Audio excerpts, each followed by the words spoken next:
अज्ञानतिमिरान्धस्य ज्ञानाञ्जनशलाकया चक्षुरुन्मिलितं येन तस्मै श्रीगुरवे नमः। श्रीचैतन्यमनोभीष्टं स्थापितं येन भूतले स्वयं रूपा कदा मह्यं ददाति स्वपदान्तिकम्। वन्देऽहं श्रीगुरो श्रीयुतापदकमलं श्रीगुरून् वैष्णवांश्च श्रीरूपं साग्रजातां सहगण रघुनाथान्वितं तं सजीवम् साद्वैतं सावधूतं परिजनसहितं कृष्णचैतन्यदेवं श्रीराधा कृष्णपादान् सहगण ललिता श्रीविशाखान्वितांश्च नमो विष्णुपादाय कृष्णपृष्ठाय भूतले श्रीमते भक्तिवेदान्त स्वामिनिति नामिने नमस्ते सारस्वते देवे गौरवाणी प्रचारिणे निर्विशेष शून्यवादी पाश्चात्यदेशतारिणे नमो महावदन्याय कृष्णप्रेमप्रदायते कृष्णाय कृष्णचैतन्यनाम्ने गौरत्विषे नमः। हे कृष्णा करुणा सिन्धो दीनबन्धो जगत्पते गोपेश गोपिका कान्त श्रीराधा कान्त नमोस्तुते। तप्तकाञ्चन गौरांगी श्रीराधे वृन्दावनेश्वरी वृषभानुसुते देवी प्रणमामि हरिप्रिये। वंशाकल्पतरुभ्यश्च कृपा सिन्धुभ्य एव च पतितानां पावनेभ्यो वैष्णवेभ्यो नमो नमः। जय श्री कृष्ण चैतन्य प्रभु नित्यानंद श्री अद्वैत गदाधर शिवासादि गौर भक्त वृंद। हरे कृष्णा कृष्णा कृष्णा हरे हरे, हरे राम राम राम हरे हरे।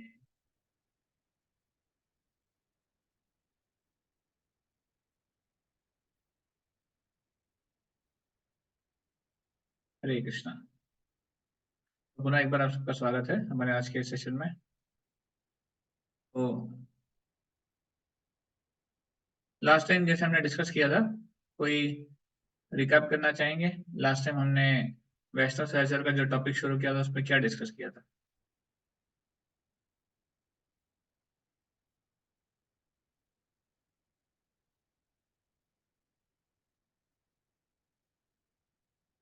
हमने वैष्णव सहचर का जो थीम है वो शुरू किया था। तो लास्ट टाइम पहला सेशन था उसका। What was the topic? Hare Krishna, Prabhuji, Dandavat Pranam. Hare Krishna. Prabhuji, difference between humans and animals we had seen, and also what kind of okay. curiosity we should have, and what is pure consciousness that we had discussed, and how we have to use human body for self-realization. या thank you. तो Difference between Surya and Asura. Yes, Prabhu. Thank you. Hare Krishna, Dandavat हाँ, Pranam. Correct. तो you told the content nicely. The topic was serious responsibilities in human form of life, मनुष्य जीवन की गंभीर जिम्मेदारियां। तो उसमें हमने ऑफ कोर्स जैसे माता जी ने बताया, हमने चर्चा की थी ह्यूमन बीइंग्स और एनिमल्स में क्या डिफरेंस है, और ह्यूमन बीइंग्स होने के नाते, मनुष्य होने के नाते हमें क्या करना चाहिए। तो क्या फर्क है मनुष्य और पशु में और मनुष्य में, कि हम अ, धर्म धर्म के पालन मनुष्य कर सकते हैं, पशु नहीं कर सकते हैं। धर्म के बारे में जिज्ञासा मनुष्य कर सकते हैं, पशु नहीं कर सकते। Animals cannot enquire about dharma. Their inquiry is only about eating, sleeping, mating, defending. तो ये स्पेशल प्रेरोगेटिव है मनुष्य जीवन का कि वो बहुत कुछ कर सकते हैं, ब्रह्म जिज्ञासा कर सकते हैं। और फिर हमने देखा था कि कैसे जीवन का जो उद्देश्य है उसकी प्राप्ति के लिए मनुष्य जीवन सबसे इम्पोर्टेंट है। अदरवाइज अगर हम मनुष्य जीवन को लक्ष्य, जो हमारे जीवन का लक्ष्य है भगवान की प्राप्ति, उसमें नहीं इस्तेमाल करते हैं तो हमारा मनुष्य जीवन वेस्ट हो जाता है। We are not fulfilling the purpose. उसमें हमने काफी चीजें चर्चा की थी, जैसे माता जी बता रहे। We had also discussed about 5 types of blossoming consciousness, चेतना के 5 स्तर। तो अपार्ट फ्रॉम वीरंगना माता जी और कोई है जो बता सकते हैं चेतना के 5 स्तर कौन से थे जो हमने डिस्कस किए थे? Hare Krishna, Prabhuji, Dandavat Pranam. हरे कृष्ण।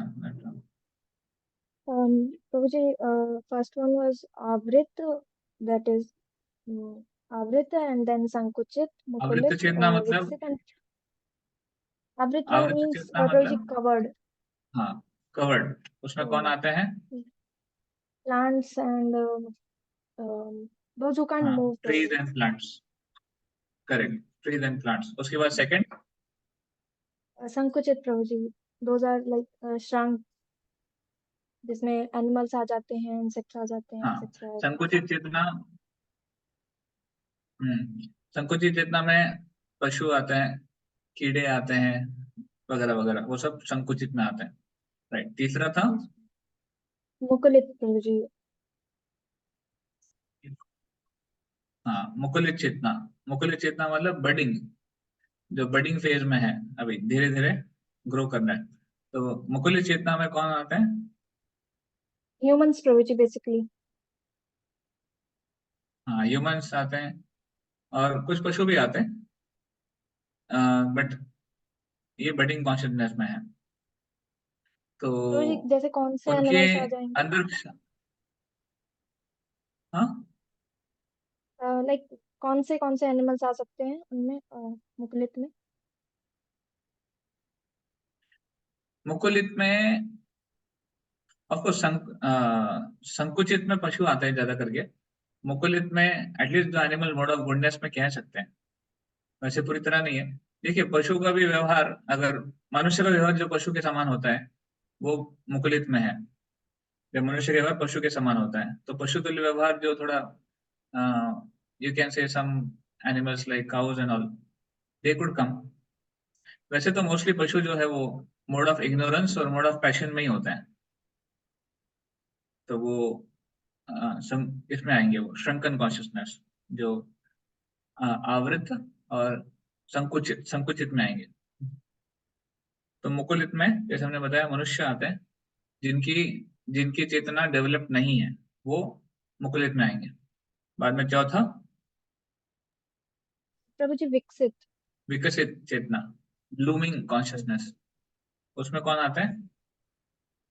प्रभुजी वो ह्यूमंस जो आत्म साक्षात के लिए ट्राई कर रहे हैं, मतलब हाँ, जिनको समझ में आ गया कि जीवन का लक्ष्य आत्म साक्षात्कार करना है, और जो उसके लिए प्रयास करने में लगे हुए हैं। तो हालांकि वो पशु स्तर से ऊपर आ गए हैं, तो विकसित स्तर पे है, पर उनको अभी तक पूरी जो कृष्ण कॉन्शियस है वो डेवलप नहीं हुई है। उनकी जो चेतना है पूरी तरह कृष्ण कॉन्शियस नहीं हुई है, तो इसलिए वो बडिंग फेज में है, सॉरी ब्लूमिंग फेज में है, विकसित में। और पांचवा पूर्ण विकसित प्रभुजी। पूर्ण विकसित में कौन आता है? पूर्ण विकसित का मतलब प्रभुजी जो completely like self they realize have है, grown or yes, completely आत्म realized। साक्षात्कार है। और उसमें कौन आता है? प्रभुजी जो those people who have already achieved the stage of higher God consciousness। Realization, correct. जो शुद्ध भक्ति के स्तर पर है, जिनको भगवत चेतना हो गई है, पूर्ण विकसित में आते हैं। तो ये 5 स्तर के चेतनाएं होती हैं। इसलिए तो मनुष्य जीवन बहुत स्पेशल है, पशु से ऊपर है, और इसको अभी हमको विकसित और पूर्ण विकसित के स्तर तक लेके जाना है, ये हमारी जिम्मेदारी है। इसलिए हमको मनुष्य जीवन मिला हुआ है। अगेन हमने डिस्कस किया था कि मनुष्य जीवन एक नाव की तरह है। तो वो एग्जाम्पल कोई बताएगा? एग्जाम्पल नहीं, एनालॉजी थी वो, कि what is compare to what. मैंने ऑलरेडी बोल दिया कि इट्स लाइक अ बोट। तो और कुछ उसमें चीजें थी। Material world is compare to,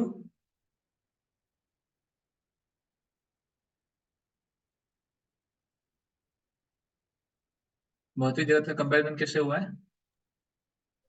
समुद्र से। हाँ ओशन से। समुद्र से, करेक्ट, समुद्र से।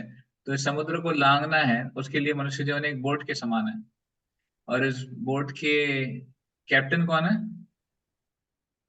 प्रभु जी गुरु। हाँ गुरु इसके कैप्टन है। हाँ और And the favorable winds are shastras. हाँ फेवरेबल विंड्स, जो हवाएं जो फेवरेबल है बोट को आगे लेके जाने में, वो हमारे शास्त्र हैं, राइट। तो जब हम इस बोट में सवार होके गुरु के मार्गदर्शन में जब अपना जीवन व्यतीत करते हैं, शास्त्रों का अध्ययन करके, तो इस बोट को गंतव्य स्थान तक लेके जा सकते हैं, then we can cross over the material existence, otherwise not. अगर हम अपने मन को ही सुनते हैं और अपने हिसाब से ही कार्य करते हैं, एक मिनट,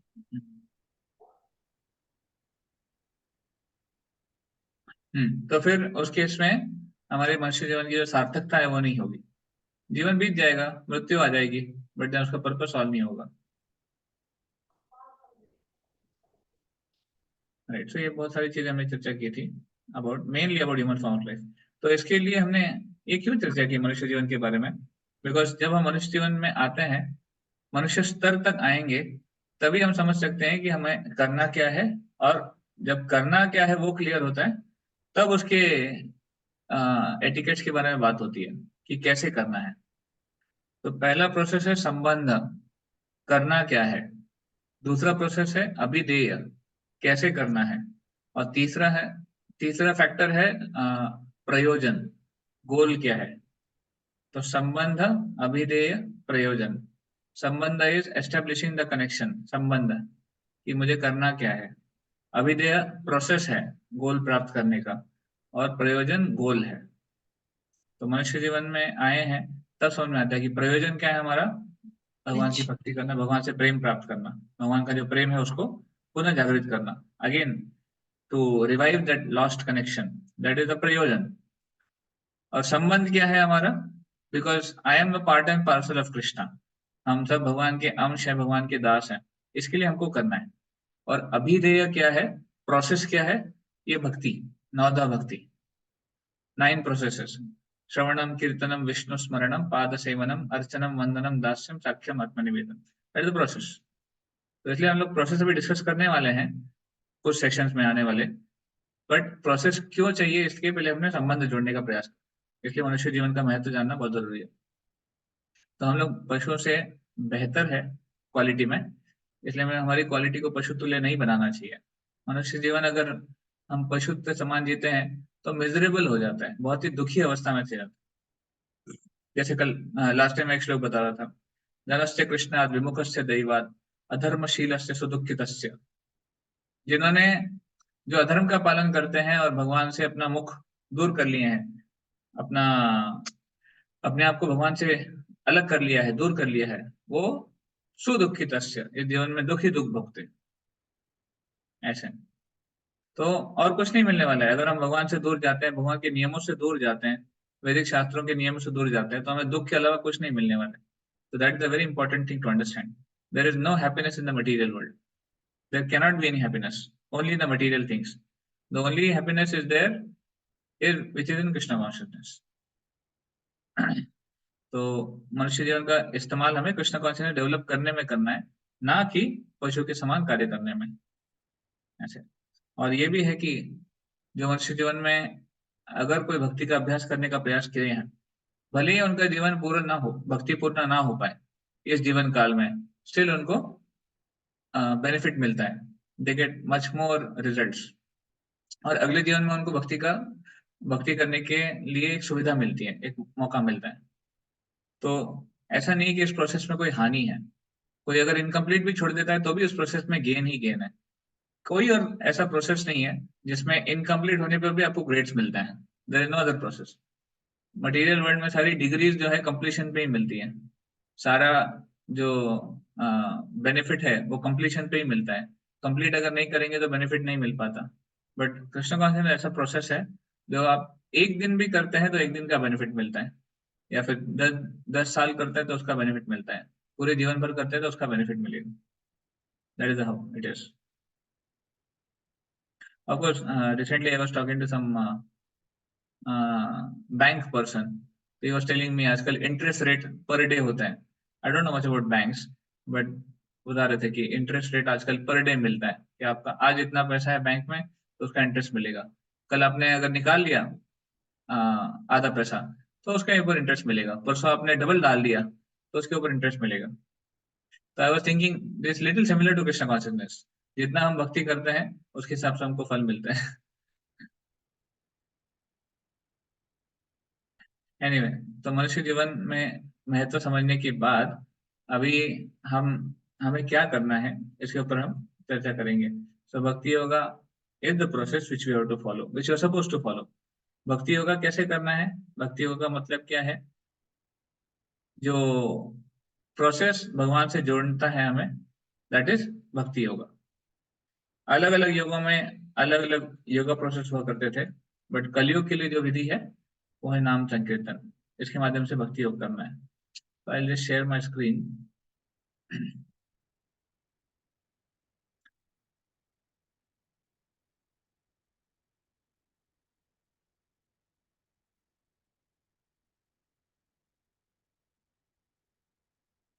तो मेनली क्योंकि ये सेशन हम लोग हाउस होल्डर्स के लिए ले रहे हैं, तो this talks about bhakti yoga at home, how to do it at home. तो इट्स प्रैक्टिकल फॉर एवरीवन, क्योंकि सबको घर पे रहना है, एक्सेप्ट फॉर जो मंदिर में आकर ब्रह्मचारी बनना चाहते हैं, उनके अलावा बाकी सब घर पे ही रह के भक्ति करने वाले। तो घर पे रह भक्ति कर सकते हैं कि नहीं कर सकते हैं, और अगर कर सकते हैं तो कैसे कर सकते हैं, क्या सेम गोल, क्या सेम रिजल्ट उनको मिलेगा जो घर पे करते हैं और जो मंदिर में रह के करते हैं, क्या सेम रिजल्ट है क्या? तो कुछ चीजें हम आज डिस्कस करेंगे। ओके, इन भगवद गीता कृष्ण से ज्ञानम विज्ञान सहितम स ज्ञात्वा मोक्ष से अशुभात, मोक्ष से शुभात, सॉरी।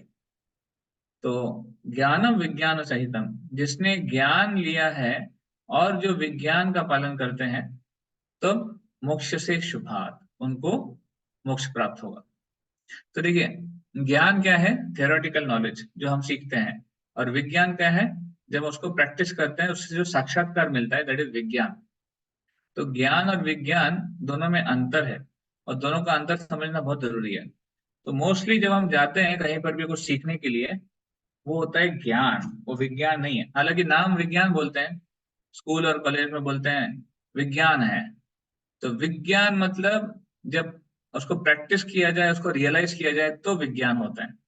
अन्यथा वो थियोरेटिकल लेवल पे केवल ज्ञान ही रहता है। हमें पता है क्या करना है, पर हम करते नहीं है, तो फिर वो विज्ञान नहीं है, वो ज्ञान है। ऐसे तो इसलिए विज्ञान का पालन करना है, न कि केवल ज्ञान तक सीमित रखना है।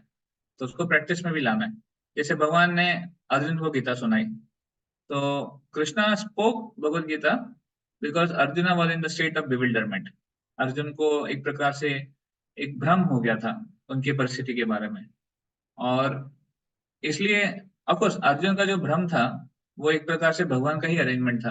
भगवान अपने शुद्ध भक्त को उस स्थिति में डालते हैं ताकि उनके माध्यम से भगवान पूरी दुनिया को, पूरे विश्व को, या फिर पूरे संसार को एक मैसेज दे सके कि भगवान अपने पार्षदों को इस्तेमाल करेंगे जब किसी को कोई इंपॉर्टेंट मैसेज देना है। तो जैसे भागवतम का मैसेज आया, तब परीक्षित महाराज उनके पार्षद थे, परीक्षित महाराज को श्राप मिल गया, तो वो परीक्षित महाराज शुद्ध भक्त थे, इसलिए उन्होंने उस परिस्थिति में भगवान का आश्रय ले पाए।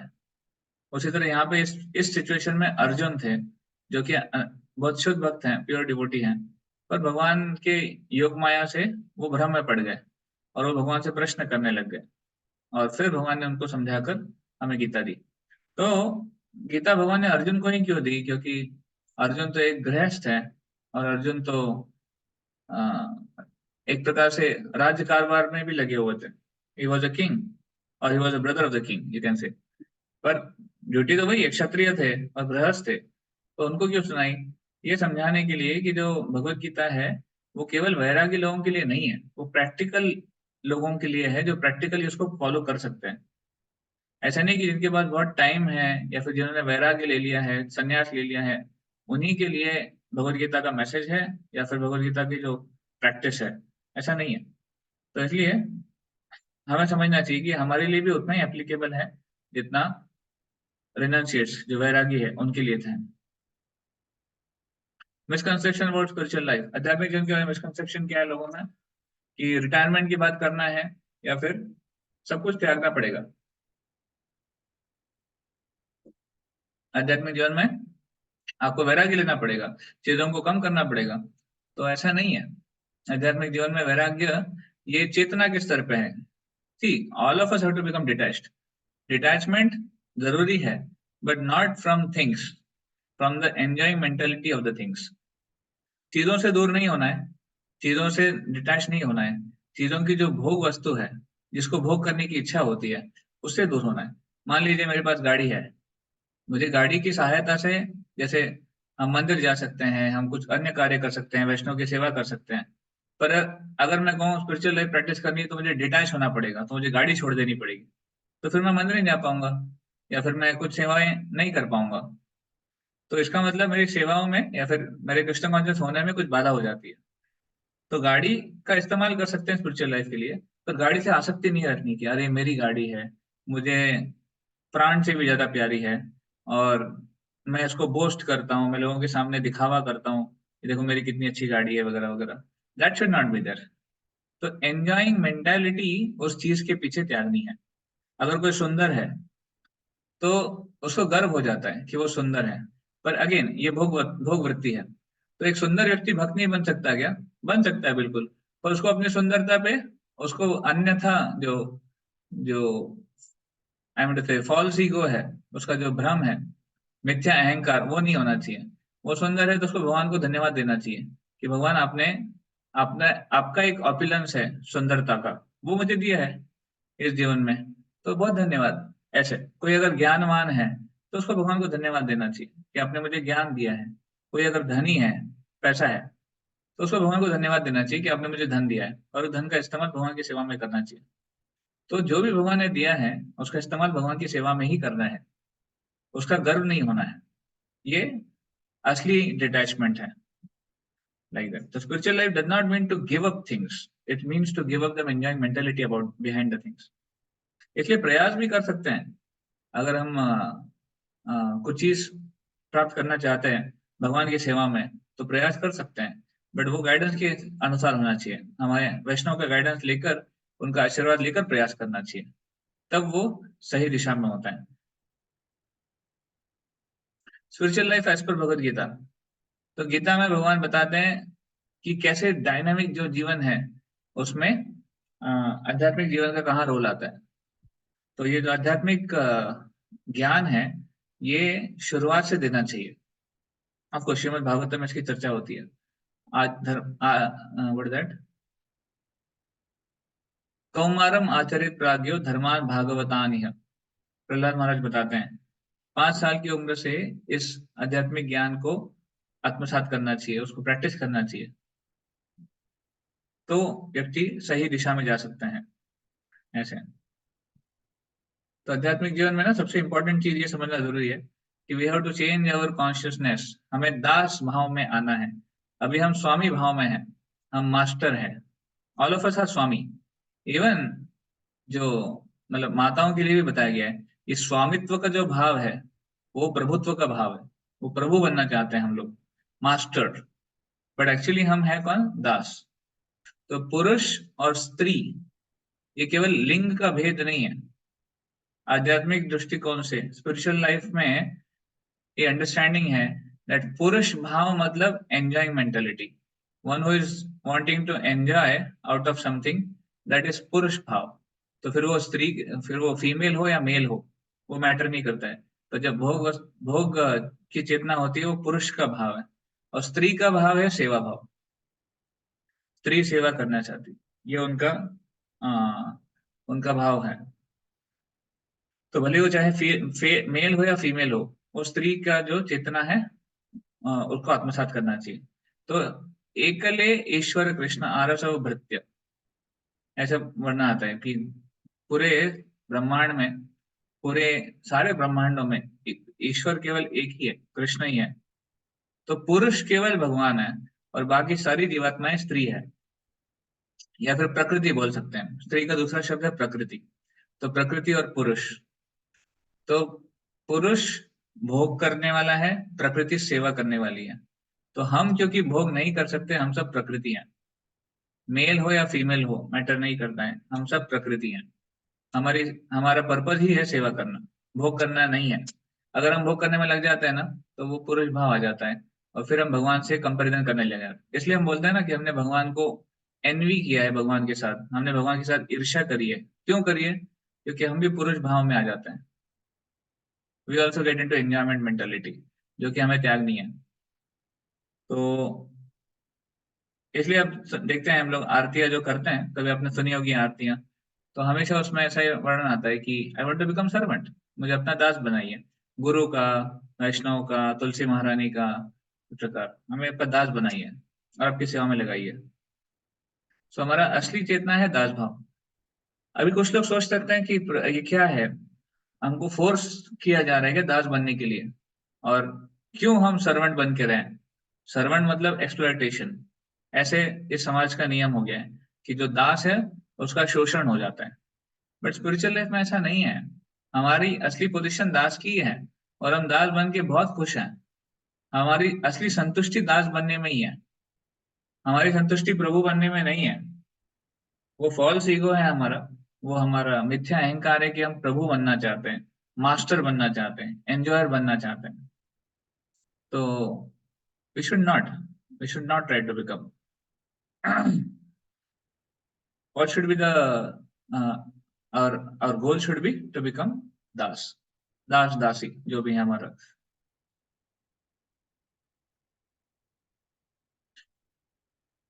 okay, how to apply then Gita in our life? We don't have Krishna to guide us, भगवान तो हमारे पास है नहीं जीवन गाइड करने के लिए। भगवान ने अर्जुन को तो ज्ञान दिया, हमको कौन ज्ञान देंगे। तो भगवान ने इसलिए परंपरा दी है, भगवान खुद गीता में इस परंपरा का सूत्रपात करते हैं, बताते हैं एवं परंपरा प्राप्तम इमं राजर्षियो विदु 4.2।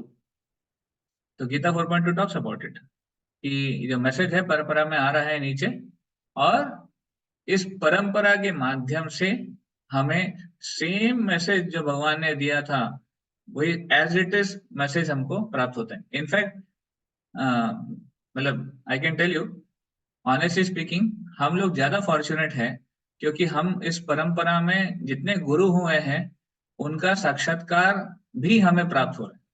ठीक है, भगवान से सुनना तो एक चीज है, पर भगवान के शुद्ध भक्तों से सुनना और भी बेटर है क्योंकि उसमें उनका साक्षात्कार है।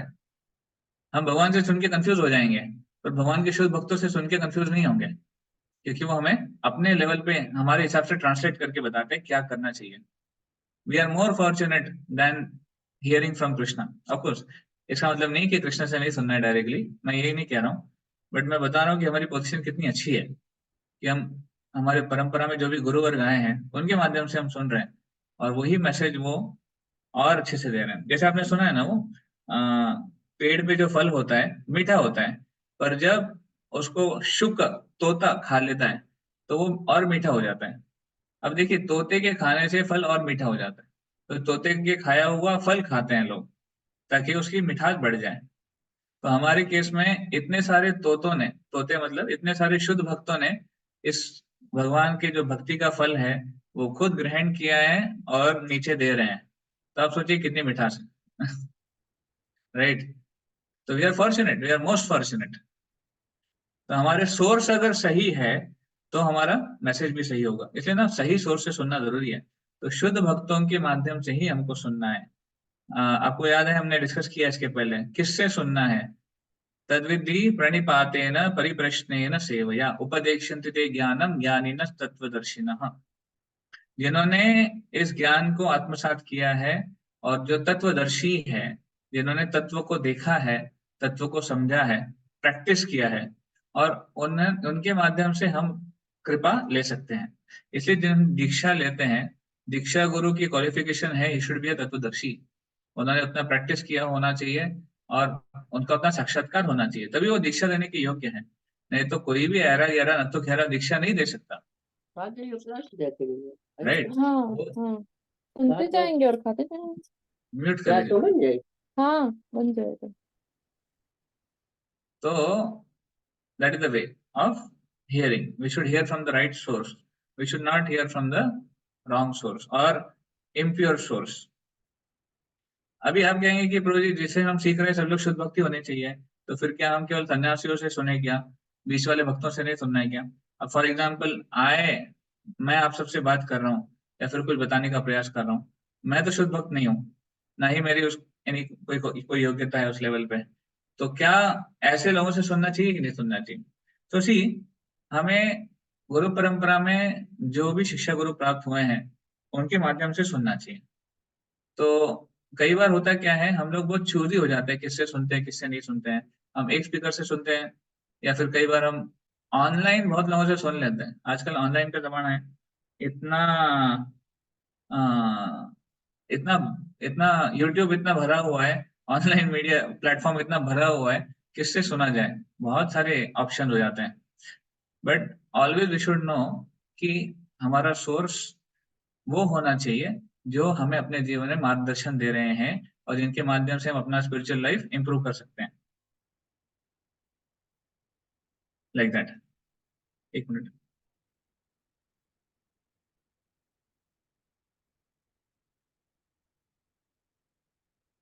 हम्म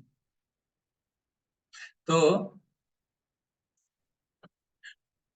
we should hear from our shiksha gurus who are regularly guiding us. देखिए कई बार क्या होता है, हम लोग ऑनलाइन सुन लेते हैं, हमने इनको सुना उनको सुना, सब अच्छा है, पर क्या हम सही से प्रैक्टिस कर रहे हैं कि नहीं कर रहे, कौन बताएगा? जो लोग हमारे साथ हमारी लाइफ में प्रैक्टिकली इन्वॉल्व हैं, जो हमें डे टू डे लाइफ में देख रहे हैं प्रैक्टिस करते हुए, उनसे सुनना जरूरी है, उनके प्रति श्रद्धा होना बहुत जरूरी है। जो हमारे कान पकड़ सकते हैं हमारी लाइफ में, है ना, टीचर वो है जो हमारा कान पकड़ सकते हैं, जो हमको करेक्ट कर सकते हैं। ऐसे नहीं कि ऑनलाइन टीचिंग हम ले रहे हैं और वो कभी हमसे मिले ही नहीं है, उनको वो हमको जानते ही नहीं है, और हम केवल उनको फॉलो कर रहे हैं। ये कोई इंस्टाग्राम या फेसबुक नहीं है कि आप केवल उनके रील देख देख के या फिर उनके लेक्चर सुन सुन के शुद्ध भक्त बन जाए। It is a practical process. भक्ति का जो प्रोसेस है बहुत प्रैक्टिकल है, और इसके लिए प्रैक्टिकल गाइडेंस की आवश्यकता है।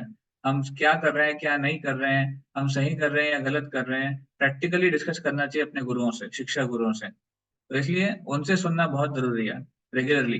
भले ही वो शुद्ध भक्त नहीं है, वो शुद्ध भक्तों की अगर पद चिन्हों पे चल रहे हैं, उनकी प्यूरिटी ना हो, पर अगर वो मैसेज डाइल्यूट नहीं कर रहे हैं, तो उनके माध्यम से हम शुद्ध भक्त तक पहुंच सकते हैं। और अल्टीमेटली हमारे दीक्षा गुरु जो भी हम चूज करते हैं आगे जाकर, उनसे हमको सुनना चाहिए। तो they should be our hearing. Is it clear? किससे सुनना है, किससे नहीं सुनना है? You can write in the chat box or you can say it is clear. Yes, Prabhu. हाँ, क्योंकि ये पॉइंट मैं इसलिए इतना स्ट्रेस कर रहा हूँ, इसके बारे में बहुत कंफ्यूजन होता है लोगों के मन में कि किसको सुनना है। कई बार लोग, of course nothing wrong, online association अच्छा है उनके लिए जिनके लाइफ में कोई शिक्षा गुरु नहीं है, या फिर उनके लिए जिनके पास कोई पेरेंट टेम्पल नहीं है, या फिर कोई गाइड करने के लिए नहीं है, उनके लिए अच्छा है ऑनलाइन एसोसिएशन। पर हमारे लिए जहाँ पर हमारे पास टेम्पल है, गाइड करने के लिए भक्त हैं, हमें उनसे ज्यादा सुनना चाहिए, भले ही वो छोटे हों। क्योंकि छोटे बड़े का इतना इंपॉर्टेंस नहीं है जितना परंपरा का इंपॉर्टेंस है। आपको पता है मायापुर में एक बहुत ही सीनियर डिवोटी हैं, हिज ग्रेस जन निवास प्रभु, ये प्रभुपाद जी के शिष्य हैं। पिछले 50 साल से मायापुर में रहते हैं। 72 में मायापुर भेजे गए थे और आज भी मायापुर में सेवा कर रहे हैं। तो जननिवास प्रभु और उनके भाई थे पंकज आंग्रे प्रभु।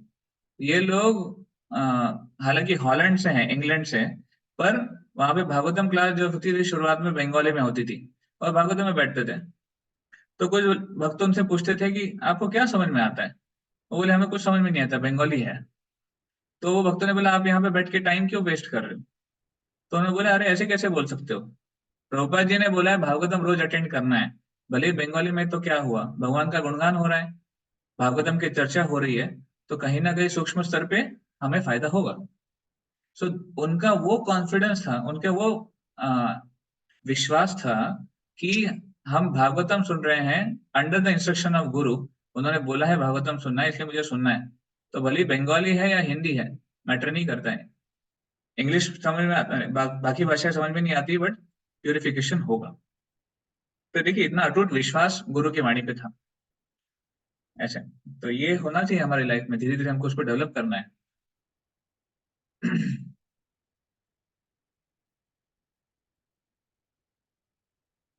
Okay, qualification of bona fide spiritual master. जो संप्रदाय में आए हैं, संप्रदाय का महत्व तो बहुत ज्यादा है। देखिए कई बार लोग गुरु हो सकते हैं, कैरिज्मेटिक हो सकते हैं, अच्छे वक्ता हो सकते हैं, पर संप्रदाय में आने वाले हैं तो महत्वपूर्ण है।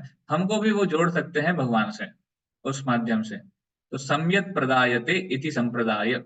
सम्यक मतलब कंप्लीटली, और प्रदायते मतलब हैंड ओवर करना। तो जो पूर्ण रूप से ज्ञान देते हैं वो संप्रदाय कहलाता है।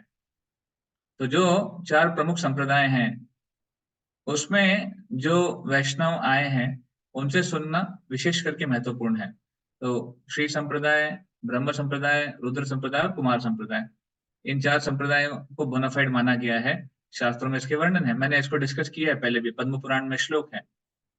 तो संप्रदाय विहीन मंत्रस्ते निष्फला मता, जो संप्रदाय के विहीन मंत्र है उसको निष्फल माना गया है। इससे संप्रदाय में दीक्षा लेनी चाहिए, संप्रदाय में ज्ञान लेना चाहिए, ना कि यहाँ वहां सुनना चाहिए। अगेन मैं एम्फोसाइज कर रहा हूँ, ऑनलाइन में नेक्टर शॉपिंग करना ये इतना अच्छा नहीं है।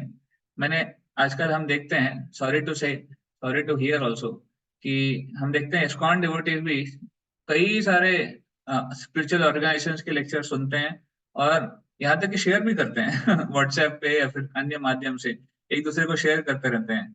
सो सी, आपके खुद के इंस्पिरेशन के लिए ठीक है, एक बार समझ में आता है, सुन रहे हैं, बट आप शेयर कर रहे हैं वो इतना अच्छा नहीं है। पहली बात तो हमें खुद को नहीं सुनना चाहिए। जब तक हमारी भक्ति परिपक्व नहीं हो जाती है, हमें उतनी मैच्योरिटी नहीं आ जाती है कि दूसरे गुरुओं को कैसे देखा जाए, तब तक हमें लॉयल रहना चाहिए अपनी परंपरा के प्रति। अगर हमारी लॉयल्टी नहीं है तो हम क्या आगे जाके भक्ति करने वाले हैं, राइट? देखिए, आप भी मुझे बताइए, क्या हमको केवल क्षणिक भक्ति करनी है क्या? साल 2 साल 10 साल 5 साल के लिए भक्ति करनी है क्या? क्या आपको लाइफ लॉन्ग भक्ति करनी है? राइट इन द चैट, आपको टेम्पररी भक्ति करनी है या लाइफ लॉन्ग भक्ति करनी है?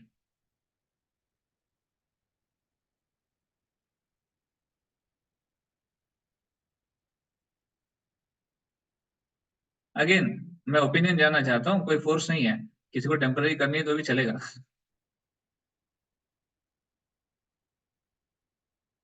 Okay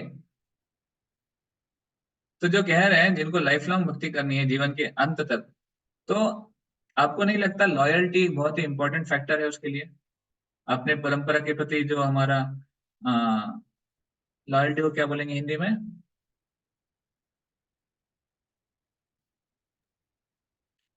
I don't know what word to use. तो लॉयल, प्रामाणिकता यू कैन से। मुझे ईमानदारी। हाँ, ईमानदार। ईमानदारी। ईमानदार ऑफ कोर्स ये अरेबिक वर्ड है, ये संस्कृत में नहीं आएगा। हाँ, हमारी परंपरा के प्रति जो एक प्रामाणिकता है उसको बरकरार रखना बहुत जरूरी है। तो हम इस्कॉन में, हमारी जो भक्ति है इस्कॉन से शुरू हुई है, इस्कॉन में हमें पता चल रहा है कि क्या करना चाहिए क्या नहीं करना चाहिए। तो हमें लॉयल रहना चाहिए अपनी परंपरा के लिए। हमें आइडियली तो इस्कॉन में ही सुनना चाहिए, और इस्कॉन में भी हमें हमारे जो फाउंडर आचार्य हैं श्रील प्रभुपाद जी, उनसे सुनना चाहिए। हमारे जो गुरु हैं, दीक्षा गुरु, जब हम दीक्षा ले लेंगे उनसे सुनना चाहिए, और हमारे शिक्षक गुरु जो हमें गाइड कर रहे हैं डे टू डे लाइफ में, उनसे सीखना चाहिए। That should be our knowledge base, ना कि कोई भी ऑनलाइन में कुछ भी मिल गया, इंस्पायरिंग लग गया। पर कभी कभी तो जो इंस्पायरिंग बोलते हैं वो उनके खुद का कैरेक्टर सही नहीं होता है, पर खाली बोलने के लिए इंस्पायरिंग वर्ड बोलते हैं। तो क्या हम सबको फॉलो करेंगे? नहीं, that is not the way. तो इसलिए हमें ना समझना चाहिए, हमें उतना ज्ञान होना चाहिए, और अगर ज्ञान नहीं है तो पूछ लीजिए। हमें हमेशा मार्गदर्शन लेना चाहिए, पूछ लीजिए कि क्या करना चाहिए, मैं इनसे सुनूं कि नहीं सुनूं, मैं इसको इसको ये बुक पढूं कि नहीं पढूं, क्या करना चाहिए, ऐसा। तो इसलिए परंपरा में ज्ञान आवश्यक है, ठीक है। मैं इस पे ज्यादा स्ट्रेस कर रहा हूँ क्योंकि हम देख रहे हैं कि यहाँ पे कैसे डिविएशन हो रहा है आजकल के जमाने में, इंटरनेट के जमाने में बहुत डिविएशन हो रहा है। तो मुझे इसलिए लगता है कि ये पॉइंट बहुत आवश्यक है। What is the proof that we are hearing in parampara? क्या क्या प्रूफ है कि हम परंपरा में सुन रहे हैं? परंपरा में सुनने से हमारे हृदय का परिवर्तन होगा। परंपरा में सुनना ये केवल एक पायस एंटरटेनमेंट नहीं है। देखिए, बहुत इंपॉर्टेंट शब्द है पायस एंटरटेनमेंट, मतलब अच्छा लगता है, हमने जो सुना अच्छा लगा, हमने तुरंत उसको व्हाट्सएप पे शेयर कर दिया। पर हम जो सुनते हैं वो केवल शेयर करने के लिए नहीं सुनते हैं, अपने जीवन में उतारने के लिए सुनते हैं। तो हाँ, ये स्टेटमेंट अच्छी लगी, या फिर ये लाइन अच्छी लगी, या फिर ये वर्ड अच्छे लगे, that is not the purpose of hearing. It should transform our heart. इसलिए जब हम सुनते हैं, क्या हमारा शास्त्रों में विश्वास बढ़ रहा है? क्या हमारा भक्ति के प्रति विश्वास बढ़ रहा है? क्या हमारी भक्ति बढ़ रही है? क्या हमारा हरिनाम में मन बढ़ रहा है, हमारा हरिनाम में मन लग रहा है? क्या हमारे इंद्रियों के ऊपर नियंत्रण बढ़ रहा है? क्या गुरु साधु शास्त्र इसके प्रति हमारी जो कमिटमेंट है वो बढ़ रहा है? ये सारी चीजें उसका प्रूफ है कि हम परंपरा में सुनते हैं कि नहीं सुनते हैं, राइट? तो डिसाइपल हमेशा डिसिप्लिन होना चाहिए। डिसाइपल मतलब डिसिप्लिन। तो जैसे एक फार्मर है, एक किसान है, वो डिसिप्लिन है और डिसिप्लिन से अपना काम करता है, बीज बोना सही समय पे वगैरह, और फिर कृपा है, बीज कैसे होगा या फिर वर्षा कैसे होगी उसके ऊपर उपज आएगी। बट हमारा काम हमको अच्छे से करना चाहिए डिसिप्लिन के साथ। जैसे भगवद गीता का मैंने श्लोक पता अभी कोट किया था, तद विद्धि प्रणिपातेन परिप्रश्नेन सेवया। कंप्लीट सरेंडर होना चाहिए, हमारा समर्पण के भाव से हमको करना है।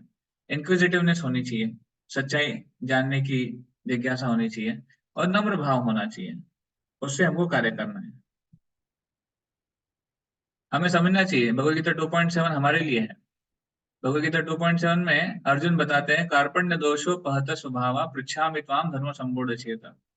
अर्जुन बताते हैं कि मेरा कृपण दोष है, मैं माइजरली वीकनेस है, मुझ में कमी आ गई है, और उसकी वजह से मैं समझ नहीं पा रहा हूँ मेरे लिए सही क्या है, गलत क्या है, मेरे लिए बेनिफिशियल क्या है और क्या नहीं है, मैं समझ नहीं पा रहा हूँ।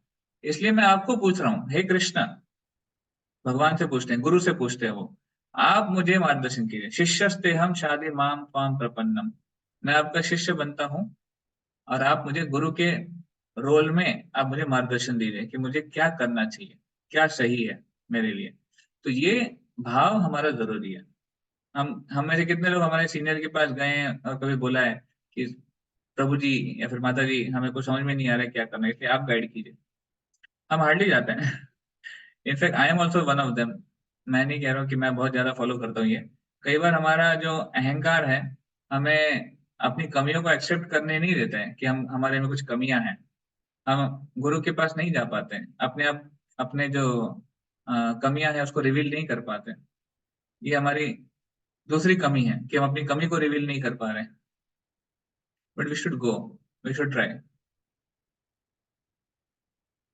तो बोनाफाइड आचार्य जैसे श्रील प्रभुपाद जी हैं, इनका हमारे आध्यात्मिक जीवन में और पूरे विश्व के कल्याण में बहुत बड़ा रोल होता है।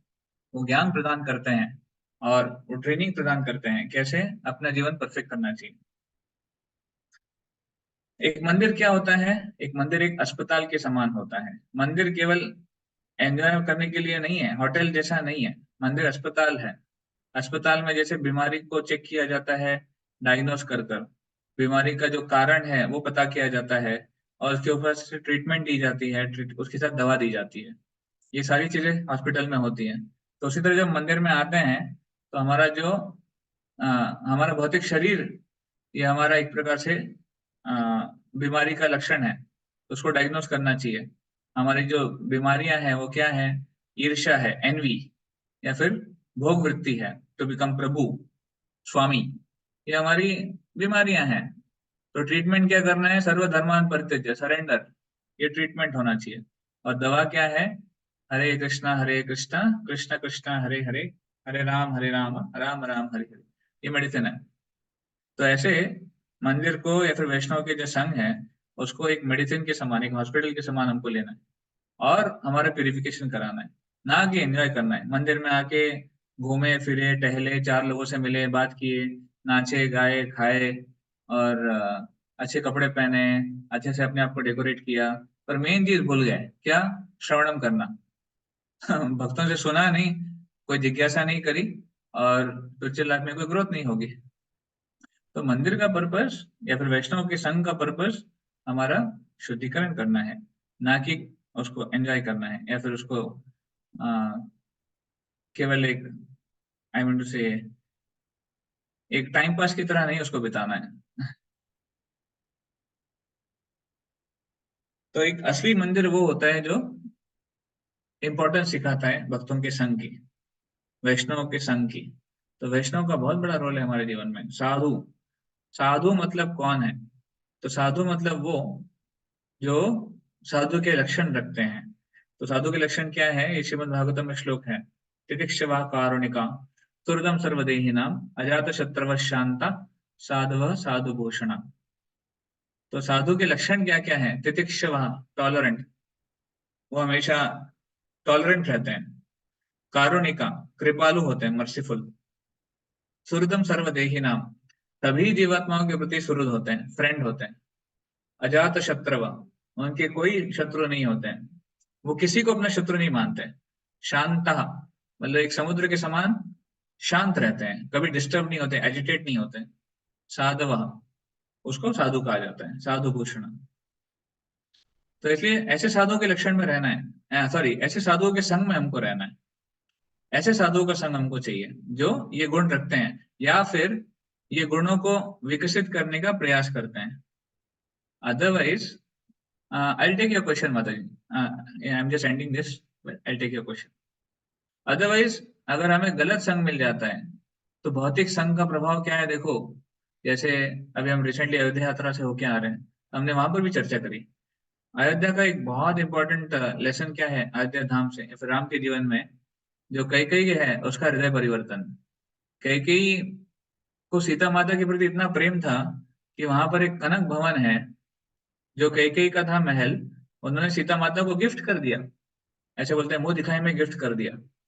तो हम सोच रहे थे कितना प्रेम है उनको सीता माता से कि अपने अपना खुद का महल उन्होंने गिफ्ट कर दिया, और राम के प्रति भी उनका उतना ही प्रेम था।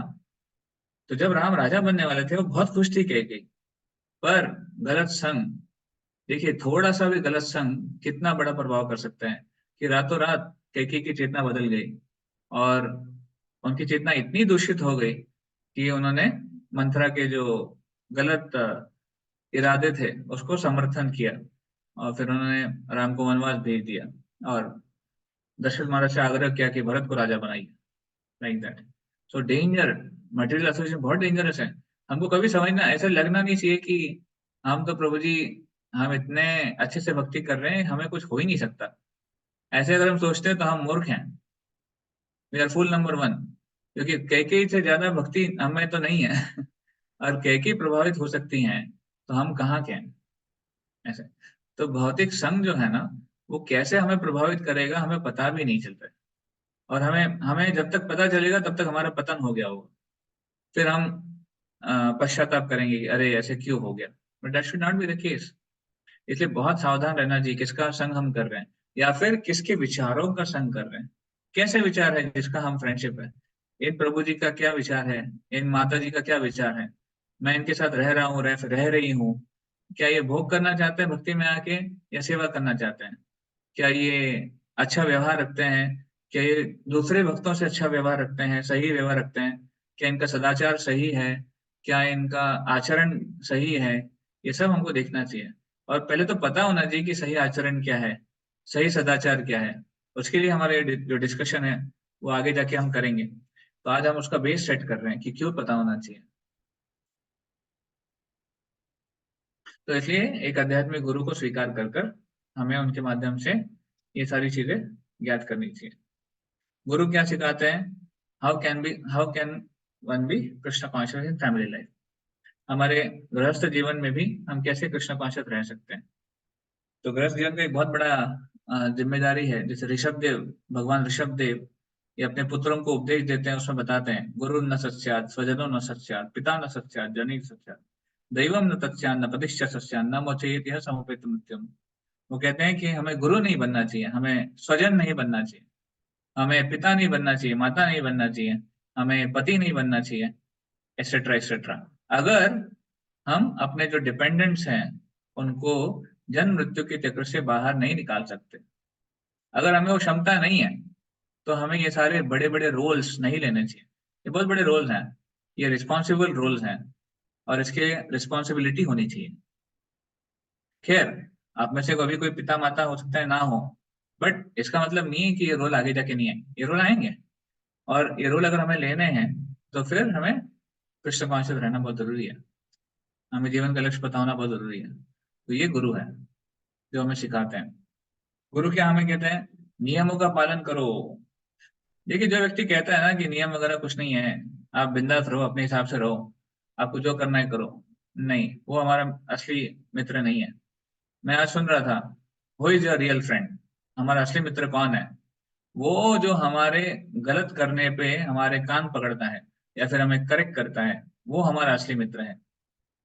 देखिए, अगर कोई हमें कुछ करेक्ट करता है ना, तो हमें बहुत तकलीफ होती है, क्योंकि हमारा फॉल्स ईगो, मिथ्या अहंकार हर्ट होता है कि अरे मैं कुछ कर रहा हूँ और इसने बोल दिया कि मैं गलत कर रहा हूँ, इसको क्या पता है, इसको लगता है कि ये बहुत होशियार है और मैं नहीं हूँ, तो बहुत हर्ट होता है और हमारी इंद्रिय तृप्ति में बाधा आ जाती है। पर जब हम देखते हैं कि अगर वो हमारे भलाई के लिए बोल रहा है, वो हमें अगर भगवान के करीब लेके जाना चाह रहा है, तो फिर हमारी इंद्रिय तृप्ति छोड़ना जरूरी है। तो अगर कोई हमारे उस प्रोसेस में मदद कर रहा है, तो हमारा असली फ्रेंड है, वो हमारा दुश्मन नहीं है जो हमको करेक्ट कर रहा है। तो अगर किसी को कुछ चीज पसंद है पर अगर वो गलत है, तो उसको करेक्ट करना चाहिए। तो कभी कभी सीनियर्स को ये रोल लेना पड़ता है, सीनियर्स हमको करेक्ट करते हैं कि प्रभु जी ऐसा मत करो, माता जी ये नहीं करना चाहिए। तो कई बार लोगों को बहुत हर्ट होता है, या फिर कई बार कुछ जो सिंसियर है वो समझ जाएंगे कि हाँ मेरी भलाई के लिए बोला गया है।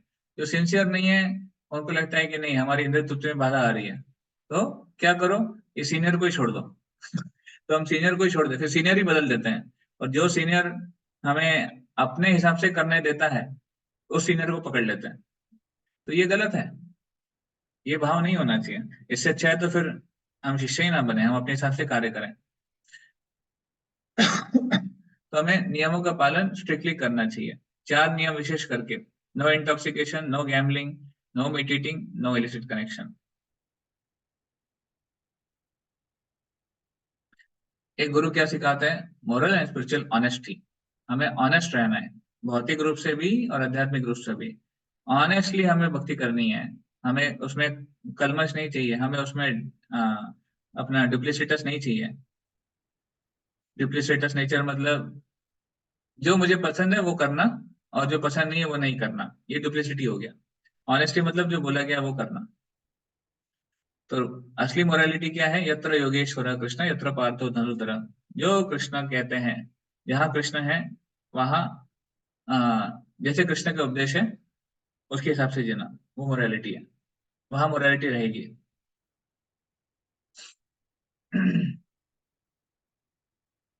तो और कोई चोर कहते हैं, एक बार कुछ चोर थे, 4 चोर थे, उन्होंने कुछ चोरी करी और वो चोरी करके जंगल में गए और बड़ा हाथ मारा था उन्होंने।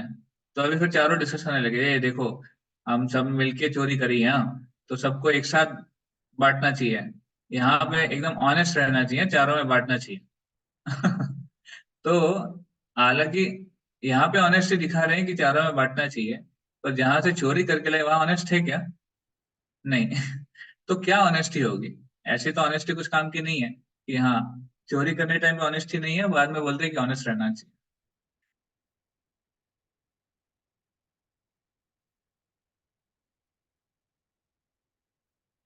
मोरालिटी, नैतिकता। नैतिकता क्या होनी चाहिए? जो भगवान को संतुष्ट करे, जो कृष्ण को संतुष्ट करे, वो असली नैतिकता है। जो कृष्ण को संतुष्ट नहीं करती है वो नैतिकता नहीं है। ऐसे। और गुरु क्या सिखाता है हमें? चैरिटी कैसे करना चाहिए, दान कैसे करना चाहिए। तो दान भी 3 स्तर के होते हैं: सतोगुण, रजोगुण, तमोगुण। तो गृहस्थ आश्रम में होने के नाते हमें दान भी करना चाहिए, सतोगुणी ज्ञान दान करना चाहिए, या फिर भक्तिमय कार्यों के लिए दान करना चाहिए, चैरिटी करनी चाहिए। सो वो भी एक तपस्या है, दान करना भी एक तपस्या है। अगर हम दान नहीं करते हैं, अपने भोग के लिए हम धन को इस्तेमाल करते हैं। अब देखिए कई बार ऐसे होता है कि जब हमारे लिए कुछ सेवा आती है तब हम बोलते हैं प्रभु जी पैसा नहीं है, अभी थोड़ी समस्या मुश्किल है। पर जब हमें अपने भोग के लिए कुछ करना होता है, मान लीजिए कहीं घूमने फिरने जाना है, या फिर यात्रा जाना है, या फिर कपड़े खरीदने हैं, या फिर कुछ अपने मन के हिसाब से लेना है, तब पैसे आ जाते हैं हमारे पास। पर जब दान करने की बारी है, या फिर कहीं पे कुछ सेवा करने की बारी है, तब फिर हम बोलते हैं पैसा नहीं है। तो फिर एक प्रकार से क्या हो गया, ये हमारी इंद्रिय तृप्ति के समान है। तो इसलिए charity which is mode of goodness should be done. Ignorance की चैरिटी कौन सी है? Wrong person, wrong time, wrong thing, wrong place. चारों रॉन्ग है, चीजें गलत है, व्यक्ति गलत है, समय गलत है, और स्थान गलत है जहां पे हम दान कर रहे हैं। That is mode of ignorance. Passion मतलब सही चीज दे रहे हैं सही व्यक्ति को, giving the right thing to the right person in the right place at the right time with wrong motive. Motive अगर गलत है तो पैशन में आ गया, वो रजोगुण में आ गया। और गुडनेस वाले चैरिटी कौन सा है? Giving the right thing to the right person in right place at right time with right motive. अगर उद्देश्य सही है, पैशन में उद्देश्य गलत है ऐसे, तो ये चैरिटी है। इसलिए सबसे अच्छी चैरिटी कौन सी है? ट्रांसेंडेंटल चैरिटी, आध्यात्मिक शिक्षा देना या फिर आध्यात्मिक कार्यों के लिए दान करना, ये असली चैरिटी है। तो ये चैरिटी हमें करना चाहिए। इसलिए प्रचार करना, प्रचार कार्यों में सहयोग करना, ये असली चैरिटी का विषय है।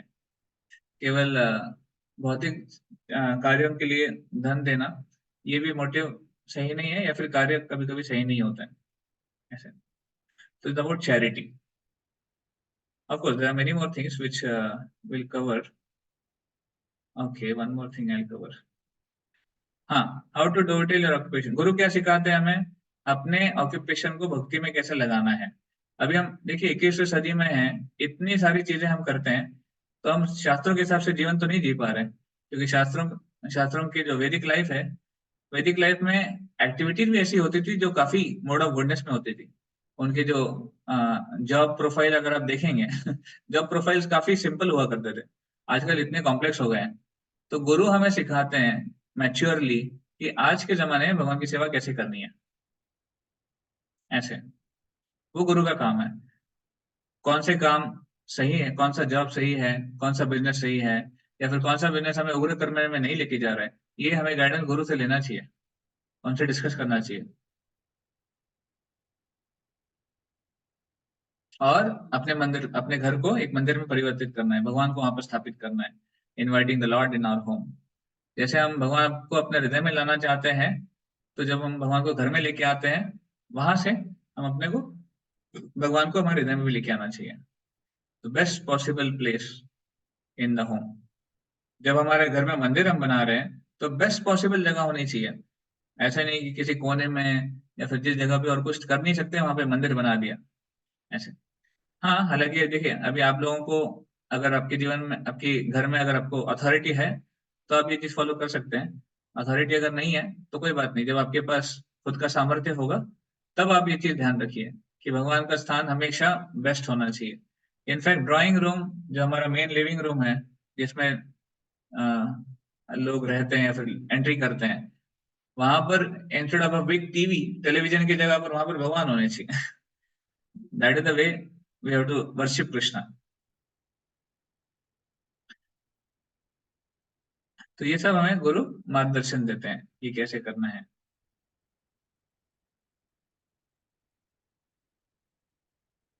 ओके, तो आई थिंक ये प्रैक्टिकल चीजें हम नेक्स्ट टाइम से बताएंगे, नेक्स्ट टाइम डिस्कस करेंगे। How do we worship, how to offer and all, ये हम नेक्स्ट टाइम डिस्कस करेंगे। आज के डिस्कशन में कोई प्रश्न है किसी को?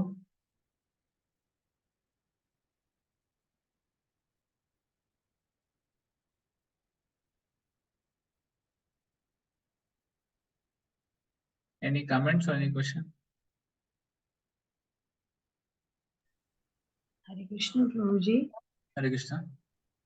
मैं पूछना चाहती हूँ हाँ बोलिए। प्रभु जी, हम लोग जो चूज करते हैं तो वो आपकी कैसे? आवाज ब्रेक हो रही है। प्रभु जी, मैं पूछ रही थी कि अगर हम लोग दीक्षा गुरु चूज करते हैं तो वो कैसे कर सकते हैं? क्या करते हैं? दीक्षा गुरु। दीक्षा? हाँ, गुरु कैसे चूज करते हैं? ओके, हाँ, तो गुरु कैसे चूज करते हैं, अच्छा प्रश्न है। तो देखिए, गुरु जब हम पहले तो इस्कॉन में जब शिक्षा लेते हैं, तो कुछ समय हमें अपने भक्ति को स्टेबल रखना चाहिए। हमें देखना चाहिए क्या हम सही से स्टेबली उसको कर पा रहे हैं कि नहीं कर पा रहे हैं। क्योंकि एटलीस्ट इस्कॉन में दीक्षा का जो प्रोसेस है, दीक्षा की जो विधि है, वो बहुत सीरियस है। बाकी संप्रदाय में, जो वैष्णव पंथ में नहीं है, उसमें दीक्षा इतना सीरियस नहीं होता जितना इस्कॉन में है। तो पहले अपने आप को समय देना चाहिए, क्या हम 16 माला 4 नियम का पालन रेगुलरली कर पा रहे हैं, जीवन भर क्या हम कर सकते हैं, हमारे जीवन में क्या क्या उतार चढ़ाव आ सकते हैं, एक्सपेक्टेड क्या क्या है, हम क्या फॉलो कर सकते हैं, ये हमको देखना चाहिए। हमारे जो शिक्षा गुरु हैं उनसे डिस्कस करना चाहिए। Then next, how to decide. हमें जो भी कुछ प्रोमिनेंट गुरुज हैं इस्कॉन में या फिर हमारे एरिया में, रीजन में, उसमें से हम चूज कर सकते हैं। वैसे तो इस्कॉन में 90 गुरु हैं, दीक्षा गुरु 90 है या 100 है, समथिंग लाइक दैट। हम उसमें से किसी से भी दीक्षा ले सकते हैं। बट अगेन, जो लोग मोस्टली इंडिया में प्रोमिनेंट हैं, क्योंकि हम यहाँ पे रहते हैं, हम डेफिनेटली अपने गुरु से मिलना चाहेंगे, कभी साल में एक बार एटलीस्ट देखना चाहेंगे, उनसे सुनना चाहेंगे। हो सकता है उनसे पर्सनली बात ना हो पाए या फिर पर्सनली सेवा हो ना पाए, वो बात अलग है, बट एटलीस्ट हम चाहेंगे कि उनके सामने बैठ के सुने। तो जो लोग इंडिया में प्रोमिनेंट हैं उनसे हम सुन सकते हैं, और थोड़ा टाइम लगता है। We should not decide immediately. दीक्षा के कुछ मतलब दीक्षा गुरु चूज करने के लिए कुछ पैरामीटर्स होते हैं, तो वो उनको फॉलो करते हुए हम डिसाइड कर सकते हैं कि हमारे दीक्षा गुरु कौन होने चाहिए। चॉइस हमारी है, कोई आपको फोर्स नहीं करेगा या फिर कोई आपको बताएगा भी नहीं कि आपको इनसे दीक्षा लेनी है। हाँ, गाइड कर सकते हैं आपके शिक्षा गुरु, पर आपको डिसीजन खुद का लेना है, और वो डिसीजन भी किसी दूसरे से प्रभावित नहीं होना चाहिए। ऐसा नहीं कि मेरे फ्रेंड ने इससे दीक्षा ली है या फिर इनसे दीक्षा लेने वाले हैं इसलिए मैं भी लूंगा, ये डिसीजन गलत है। दीक्षा गुरु हर एक का अपना एक पर्सनल मैटर है, इसमें कोई हस्तक्षेप या फिर कोई ऐसा ये नहीं होना चाहिए कि ये कोई मार्केट में जाके कोई प्रोडक्ट नहीं है कि इन्होंने खरीदा इसलिए हम भी खरीदेंगे, या फिर इन्होंने किया इसलिए हम भी करेंगे, ऐसा नहीं है। दीक्षा गुरु पर्सनल चॉइस है, तो सुनना चाहिए उन लोगों से। और जिनको सुन के हमें लगता है कि हमारे हृदय में परिवर्तन हो रहा है, शुद्धिकरण हो रहा है, उनसे हमें दीक्षा लेनी चाहिए, हमारा प्यूरिफिकेशन होगा। जिन गुरु से हमारा जो मूड मैच होता है, फिर कुछ चीजें मैच होती है, केमिस्ट्री मैच होती है, काइंड ऑफ यू कैन से, तो उनसे दीक्षा ले सकते हैं। हर गुरु का अलग अलग एम्फेसिस होता है, आपका जो भाव है उसके हिसाब से आप गुरु चूज कर सकते हैं। पर एक बार चूज कर लिया तो फिर उसको चेंज नहीं करना चाहिए बार बार। और ऐसा भी नहीं होना चाहिए कि अरे ये दीक्षा नहीं देते हैं, जल्दी दीक्षा नहीं मिलती है, इसलिए जिनसे जल्दी मिलती है उनके पास जाना चाहिए। ये बहुत ही गलत है। ये इसका मतलब फिर आप सिंसियर है नहीं, अप्रामाणिक नहीं है, कि हम केवल टाइम देख रहे हैं या फिर हम केवल अपनी सुविधा देख रहे हैं।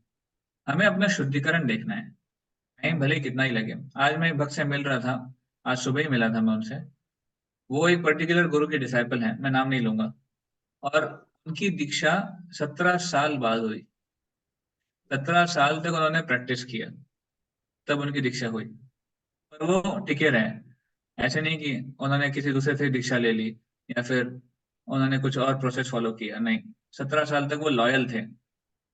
तो ये होती है लॉयल्टी। ठीक है, थैंक यू।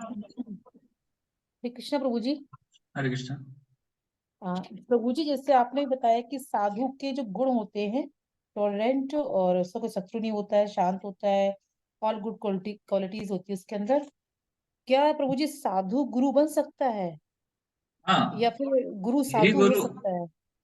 हाँ बात सही है। तो यही जो साधु है उसी को हमको गुरु बनाना है, या फिर अगर हम किसी को गुरु बना रहे हैं तो ये लक्षण उनमें होने चाहिए, तभी गुरु बनने के योग्य हैं। तो प्रामाणिक गुण साधु के अंदर होते हैं सारे प्रभु जी? हाँ हाँ, होते हैं, और हमको ये देखना चाहिए कि ये हैं। इस्कॉन में ऐसे कई सारे उदाहरण हैं। जी प्रभु जी। प्रभु जी, संत होते हैं, साधु और संत में क्या फर्क होता है, क्या अंतर होता है? संत किस उसमें आते हैं श्रेणी में? नहीं, ऐसे अभी टर्मिनोलॉजी के हिसाब से मैंने भी नहीं सुना है क्या फर्क है। देखिए, अलग टर्म है, मतलब एक अलग शब्द है। साधु बोलते हैं, साधु संत, एग्जैक्टली ऐसे टर्म वाइज डिफरेंस तो मुझे भी नहीं पता, मैंने सुना नहीं है। बट उसका मीनिंग यही है, जो भगवत कार्य में लगे हुए हैं और जो अपने जीवन को अ, अपने गुरु के मार्गदर्शन में परिवर्तित करके भक्ति का प्रचार कर रहे हैं, वो साधु संत हैं।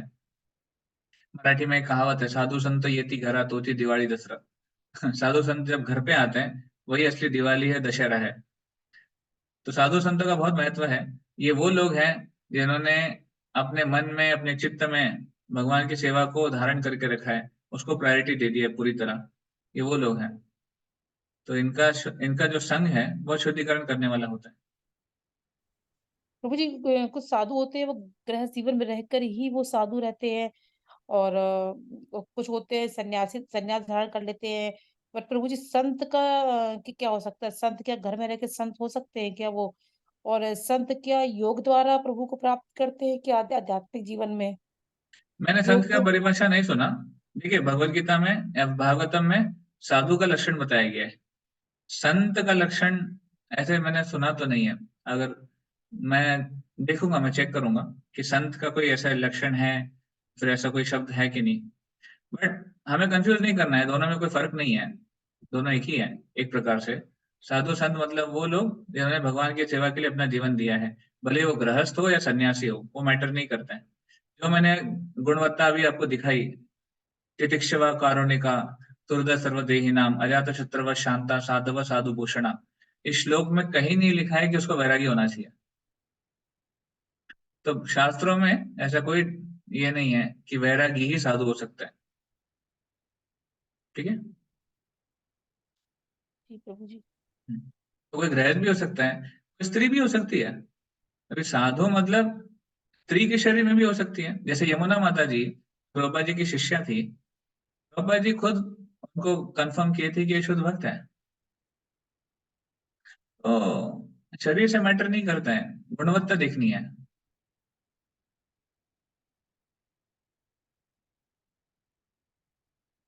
क्या? प्रभु जी जी एक प्रश्न और Yes, ma'am.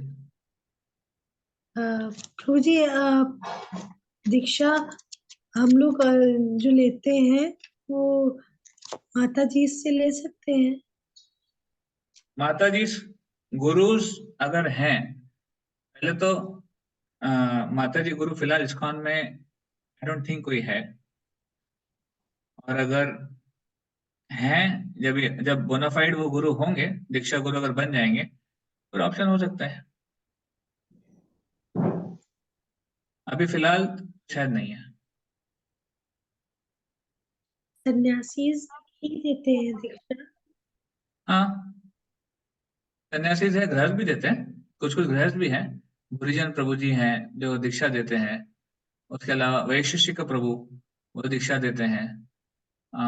क्रतु प्रभु जी ये दीक्षा देते हैं। गृहस्थ भी दीक्षा देते हैं, ऐसा नहीं कि सन्यासी दे देते हैं। वही मैं कह रहा हूँ, देखिए आपको लेडीज से लेना है जेंट्स से लेना है, ये क्यों मैटर करता है? हमें ये देखना है कि हमारे आध्यात्मिक जीवन में, स्पिरिचुअल लाइफ में बढ़ोतरी होनी चाहिए। ये मैटर नहीं करना चाहिए कि वो लेडीज है कि जेंट्स है, वो इंडियन है कि वेस्टर्न है। अगर ये आप हमारा भाव है, फिर ये तो बॉडीली कॉन्शियसनेस हो गया, है ना। हमें बॉडी नहीं देखना है, हमें स्पिरिचुअल लाइफ देखनी है उनकी। वो कितना अच्छे से प्रैक्टिस कर रहे हैं, कितना अच्छे से सेवा कर रहे हैं, कितना लोगों को गाइड कर पा रहे हैं, ट्रांसफॉर्म कर पा रहे हैं, ये हमें देखना है, ना कि वो क्या है क्या नहीं है। हम्म। और देखिए, दीक्षा के लिए ना बहुत समय हमको टाइम देना चाहिए। दीक्षा ऐसे नहीं है कि हमको तुरंत तुरंत लेनी है। दीक्षा के लिए जो नियम होते हैं, उसको जब तक फॉलो करने का कन्विक्शन नहीं आता है, और जब तक हमारे शिक्षा गुरु प्रमाणित नहीं करते कि हाँ आप दीक्षा ले सकते हैं, क्योंकि वो भी चेक करते हैं ना हमको, हम किसी के अंडर हैं, वो भी हमको चेक करते हैं कि क्या हम सही से भक्ति का पालन कर पा रहे हैं कि नहीं कर पा रहे हैं। हमें उनकी परमिशन से ही दीक्षा प्राप्त होती है। तो इसलिए पूरा प्रोसेस है। अभी के लिए देखिए, दीक्षा के बारे में सोचने की जरूरत नहीं है। पहले तो हमारा जो साधना है उसको ठीक करना है। क्या हमारे माला जब ठीक से हो रही है? क्या हमारे सेवा ठीक से हो रही है? क्या हम मॉर्निंग प्रोग्राम ठीक से कर पा रहे हैं? क्या हमारी मंगल आरती, नरसिंह आरती, तुलसी आरती, इसमें मन लग रहा है? क्या हमारा भक्तों से सुनने में मन लग रहा है? ये पहले देखना है। दीक्षा तो बहुत बात की बात है, हमें दीक्षा के लिए जल्दी नहीं करनी चाहिए। इस्कॉन में कई लोग हैं जो केवल दीक्षा के लिए आते हैं, और वो दीक्षा लेके फिर गायब हो जाते हैं। क्या हमको उनमें से एक बनना है कि केवल दीक्षा के लिए आए और फिर गायब हो गए? फिर तो कोई मतलब ही नहीं है ना। तो इसलिए दीक्षा का भी मत सोचिए, पहले अपना स्पिरिचुअल लाइफ को सुधारिए, वो इम्पोर्टेंट है। और अगर कोई दीक्षा की बात करते भी है बार बार, उनको भी बोलिए कि भाई पहले अपना क्वालिटी देखिए। क्या 16 माला हम लोग ठीक से कर पा रहे हैं? अगर वो ठीक हो जाए, फिर दीक्षा की बात आती है। हरे कृष्ण प्रभु जी। हरे कृष्ण। प्रभु जी अभी आपने एक मतलब अभी शुरुआत में पढ़ाया था कि पुरुष व स्त्री में लिंग का भेद नहीं है। भोग की चेतना पुरुष स्त्री का भाव, भोग की चेतना पुरुष का भाव होना चाहिए और स्त्री का भाव सेवा भाव होना चाहिए। नहीं, ऐसा नहीं और है। मैं कह हाँ, रहा था कि भोग की चेतना किसी के अंदर भी हो सकती है, भले वो पुरुष हो या स्त्री हो। नहीं प्रभु जी, आपने बताया कि पुरुष केवल भगवान हाँ, भगवान भगवान की तरह है, भगवान है और वो भोग कर सकते हैं। तो प्रभु करेक्ट। जी, यहाँ पे मेरा कमेंट है आपके उस पे कि क्या स्त्री भोग की वस्तु होती है कि सिर्फ स्त्री को भोग ही कर सकते हैं और स्त्री सेवा करे, और स्त्री भोग की वस्तु है और पुरुष सिर्फ भोग कर सकता है? तो करेक्ट। प्रभु जी तो इसके बारे यही मैंने आपको समझाया। एक्चुअली पता नहीं अगर समझने में कुछ मेरे समझाने में कोई दिक्कत हुई होगी। देखिए, मैंने बताया पुरुष इस शब्द का मतलब क्या है और स्त्री इस शब्द का मतलब क्या है। तो पुरुष इस शब्द का मतलब है जो भोग करता है, वो पुरुष कहलाता है। और स्त्री या प्रकृति वो है जो भोग्य है, जिसका भोग किया जाए। अभी ये शरीर के ऊपर डिपेंड नहीं करता है, लिंग के ऊपर डिपेंड नहीं करता है कि पुरुष कौन है स्त्री कौन है। असली पुरुष केवल भगवान है, और भगवान भोग ही करते हैं, भगवान केवल भोग करते हैं और भगवान ही भोग कर सकते हैं। हम लोग भोग नहीं कर सकते, हम सारे स्त्री हैं। स्त्री मतलब प्रकृति। तो सभी जीवात्माएं प्रकृति है। तो मैं भी प्रकृति हूँ, आप भी प्रकृति हैं, और सभी जीवात्माएं प्रकृति है। केवल एक पुरुष है, वो है भगवान। तो भगवान भोग करने वाले हैं और हम सब सेवा करने वाले हैं। और मैं तो इसमें लिंग का कोई बात ही नहीं है कि मेल है या फीमेल है, ये कोई बात ही नहीं है। बाय डिफॉल्ट हम सब प्रकृति है। अभी समझ में आ रहा है?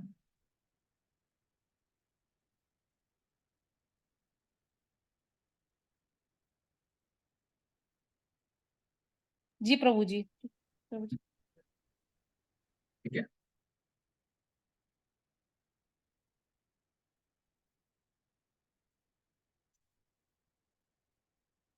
और कोई प्रश्न है या फिर हम एंड करते हैं? और कुछ टाइम भी लास्ट हो गया। प्रश्न क्षमा माता जी का प्रश्न है एक कमेंट में हाँ, यस कि माजी। Diksha important.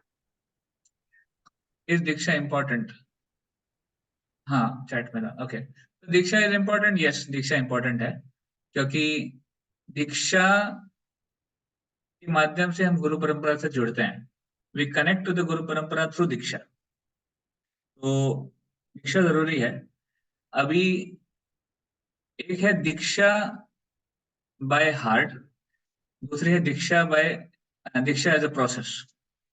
Diksha by heart मतलब हृदय में है और उनकी वाणी को आप सुनते हैं और उसको फॉलो करते हैं। बट आप उनको फॉलो करना शुरू कर दिए हैं, आपने उनको गुरु मान लिया है। तो जैसे ही कोई शिष्य गुरु चुन लेता है और गुरु को फॉलो करना शुरू कर देता है, उसकी दीक्षा भी हो जाती है। मतलब ये आध्यात्मिक चेतना का स्तर है, ये भौतिक नहीं है। तो हमें कभी लगना नहीं चाहिए कि हमारी दीक्षा हुई कि नहीं हुई। हो जाती है अगर हम फॉलो कर रहे हैं सिंसियरली तो। और अगर हम सिंसियर नहीं है, भले ही हमारी दीक्षा भी हो गई है, नाम भी मिल गया है, माला भी मिल गई है, पर हमारी दीक्षा एक्चुअल में नहीं हुई है अगर हम फॉलो नहीं कर रहे हैं तो। है ना? तो यह है diksha by heart. Diksha by process मतलब जब हमें ऑफिशियली दीक्षा मिलती है, एक नाम मिलता है, आध्यात्मिक नाम, और गुरु जब कर कर माला देते हैं, वो दीक्षा बाय प्रोसेस है।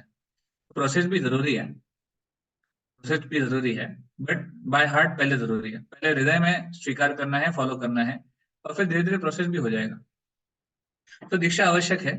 दीक्षा को इंग्लिश में बोलते हैं इनिशिएशन, मतलब शुरुआत। हमारी भक्ति की शुरुआत दीक्षा के बाद होती है। दीक्षा मतलब हम फॉलो करना शुरू करते हैं। ठीक है? तो एवरीवन शुड टेक दीक्षा। दीक्षा सबको लेनी चाहिए, इसमें कोई दो राय नहीं है।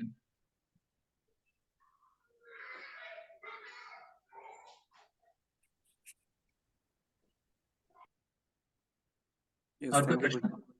हाँ, ओके। टाइम भी प्रोजी हो गया है लगभग, तो आई होप जो है डिवोटीज के मोस्टली क्वेश्चंस के आंसर हो गए होंगे। और जो भी क्वेश्चंस होंगे आप मुझे वो पर्सनली भेज दीजिएगा, मैं प्रभु जी से उसका आंसर लेके आपको सेंड करूँगा। So thank you prabhu thank you. जी आज के इतना अच्छा सेशन देने के लिए। और सभी डिवोटीज को गुरु के बारे में और जो वैष्णव एटिकेट है उसके बारे में काफ़ी अच्छे से आज सेशन में आपने बताया, और उसके लिए बहुत बहुत धन्यवाद। और सभी ड्यूटीज़ ने टाइमली ज्वाइन किया, और मैं रिक्वेस्ट करूँगा ड्यूटी से कि जो हमारा सेशन का टाइमिंग है 7:30, तो उस टाइम पे सभी ड्यूटीज़ जो है टाइम नोट कर लें। हमारा जो